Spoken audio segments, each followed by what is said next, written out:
প্রত্যেকটা মা বাবার চাহিদা হলো সন্তান, আর সন্তান নেওয়ার উদ্দেশ্য হলো যখন শেষ বিদায়ের দিন আসবে।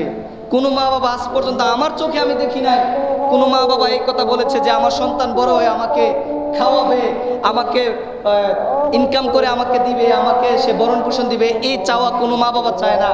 মা বাবার একটাই চাওয়া, শেষ বিদায়ের দিন, যেই দিন আমি উত্তর দক্ষিণ হয়ে শুয়ে যাব, যেদিন আজরাইল আমার পান পাখিটা বের করে নিয়ে যাবে, ওই দিন যেন আমার সন্তান আমার জন্য 2 ফোঁটা চোখের পানি ফেলে, আমার জন্য যাতে সূরাতুল ইয়াসিন পড়ে, আমার জন্য যাতে সূরাতুল ফাতিহা পড়ে, আমার জন্য যাতে সূরাতুল ইখলাস পড়ে।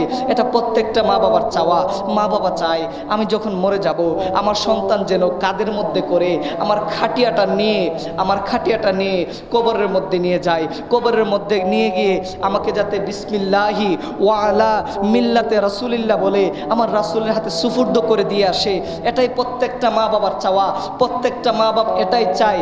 প্রত্যেকটা মা বাপ চায় শেষ বিদায়ের কালে সন্তান কাজে লাগবে, শেষ বিদায়ের কালে সন্তান তার উপকারে আসবে, এই জন্য সন্তান লালন পালন করে। আর আজকের দিনে দেখা যায় আমাদের সন্তানরা মা বাবাকে শেষ বিদায়ের গোসলটা পর্যন্ত করাতে আসে না। কথা বলেন ঠিক কিনা?